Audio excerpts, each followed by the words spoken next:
ಮಂಡ್ಯ ಶಾಸಕ ಗಣಿಗ ರವಿಕುಮಾರ್ ಅವರು ಕೆರೆಗಳನ್ನು ವೀಕ್ಷಣೆ ಮಾಡಿದ್ದಾರೆ.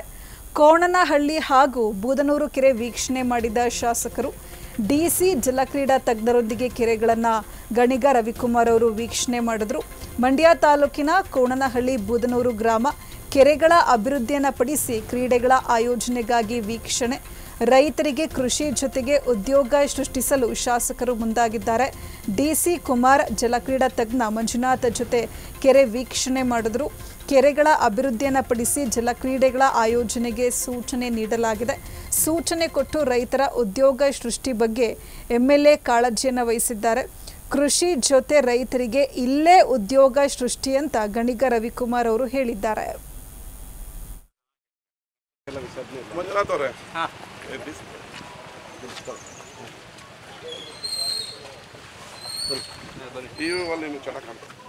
ಸರ್, ಮಂಡ್ಯ ನಗರದ ಗಣಪತಿಗಳೆಲ್ಲ ಇಲ್ಲೇ ವಿಸರ್ಜನೆ ಆಗುತ್ತೆ. ಈಗ ಮಾಡಲೇಬೇಕಲ್ಲ, ಅದಾದ್ಮೇಲೆ ನೆಕ್ಸ್ಟ್ ಏನು ಮಾಡ್ತೀವಿ ಅಂತ ಇದನ್ನ ಹಾಕಿ ಅಷ್ಟೊಳಗೆ ಮಾತ್ರ ಬಿಡಿ. ಅಲ್ಲಿ ಒಂದು ಗಣಪ ಇದನ್ನೆಲ್ಲ ಕೆಂಪರಾಜು ಮಾರೋರು ಹಿಡಿಬೇಕು ಆ ಸ್ಟೇಜು.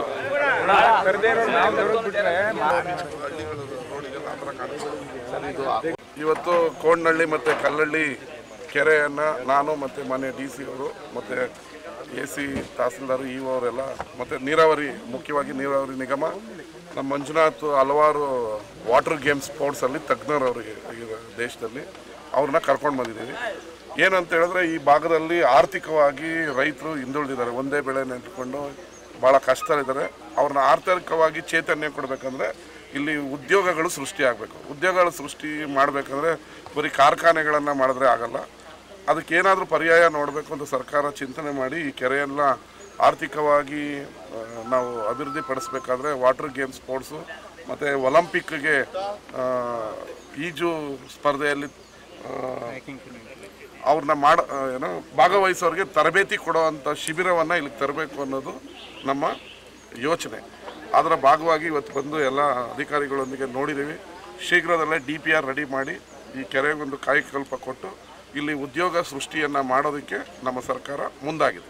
ಕಲ್ಲಳ್ಳಿ ಮತ್ತು ಕೋಣನಹಳ್ಳಿ ಕೆರೆಯ ಒಂದು ಸಮಗ್ರ ಅಭಿವೃದ್ಧಿಯ ದೃಷ್ಟಿಕೋನದಿಂದ ಮಾನ್ಯ ಶಾಸಕರಾಗಿರುವಂಥ ಸನ್ಮಾನ್ಯ ಶ್ರೀ ರವಿಕುಮಾರ್ ಅವರ ಒಂದು ವಿಶೇಷವಾದಂಥ ಆಸಕ್ತಿ ಮತ್ತು ಇಚ್ಛಾಶಕ್ತಿಯಿಂದ ಸರ್ಕಾರದ ಅನುದಾನವನ್ನು ಪಡೆದು ಈ ಒಂದು ಕೆರೆಯನ್ನು ಸಮಗ್ರವಾಗಿ ಅಭಿವೃದ್ಧಿ ಮಾಡುವುದರ ಜೊತೆಗೆ ಪ್ರವಾಸೋದ್ಯಮ ತಾಣವನ್ನಾಗಿ ಮಾಡಬೇಕು ಅನ್ನುವಂಥ ಉದ್ದೇಶವನ್ನು ಇಟ್ಕೊಂಡು ಈಗಾಗಲೇ DPRನ ತಯಾರು ಮಾಡಲಿಕ್ಕೆ, ಯೋಜನೆ ನೀಲನಕಾಶೆಯನ್ನು ತಯಾರು ಮಾಡಲಿಕ್ಕೆ ಚಿಂತನೆ ಮಾಡಲಾಗಿದೆ. ಹಾಗಾಗಿ ಇವತ್ತು ಎಲ್ಲ ಅಧಿಕಾರಿಗಳೊಂದಿಗೆ ಮಾನ್ಯ ಶಾಸಕರು ಮತ್ತು ಗ್ರಾಮಸ್ಥರ ಜೊತೆ ಇವತ್ತು ಸ್ಥಳ ಪರಿಶೀಲನೆ ಮಾಡಿ ಮುಂದಿನ ದಿನಗಳಲ್ಲಿ ಯಾವ ರೀತಿ ಈ ಒಂದು ಕೆರೆಯನ್ನು ಸಮಗ್ರ ಅಭಿವೃದ್ಧಿ ಮಾಡಬೇಕು ಮತ್ತು ವಾಟರ್ ಸ್ಪೋರ್ಟ್ಸನ್ನು ಮಾಡಲಿಕ್ಕೆ ಯಾವ ರೀತಿ ಮಾಡಬೇಕು, ಜೊತೆಗೆ ಯಾವ ರೀತಿ ಈ ಒಂದು 140 ಎಕರೆ ಇರುವಂಥ ಕೆರೆ ಮಂಡ್ಯದಲ್ಲಿ ವಿಶೇಷವಾಗಿ ಎಲ್ಲಿಯೂ ಕೂಡ ಸ್ಪೋರ್ಟ್ಸಿಗೆ ಬೇರೆ ವಿಶೇಷವಾದಂಥ ಸ್ಥಳಗಳಿಲ್ಲ. ಹಾಗಾಗಿ ಹೆಚ್ಚು ಒಂದು ಪೊಟೆನ್ಷಿಯಲ್ ಜಾಗ ಆಗಿರೋದ್ರಿಂದ ಈ ಜಾಗವನ್ನು ಪ್ರವಾಸೋದ್ಯಮ ತಾಣ ಮಾಡಲಿಕ್ಕೆ ಮತ್ತು ವಾಟರ್ ಸ್ಪೋರ್ಟ್ಸ್ ಮಾಡಲಿಕ್ಕೆ ಭಾಳ ಸೂಟೇಬಲ್ ಆಗಿದೆ. ಆ ದೃಷ್ಟಿಯಿಂದ ಮುಂದಿನ ದಿನಗಳಲ್ಲಿ ಮಾನ್ಯ ಶಾಸಕರು ತಿಳಿಸಿದಂತೆ ಅವರ ಒಂದು ನೇತೃತ್ವದಲ್ಲಿ ಸರ್ಕಾರದ ಅನುದಾನವನ್ನು ಪಡೆದು DPRನ್ನು ಪಡೆದು ಅಭಿವೃದ್ಧಿ ಮಾಡಲಿಕ್ಕೆ ಕ್ರಮವನ್ನು ಕೈಗೊಳ್ಳುತ್ತದೆ.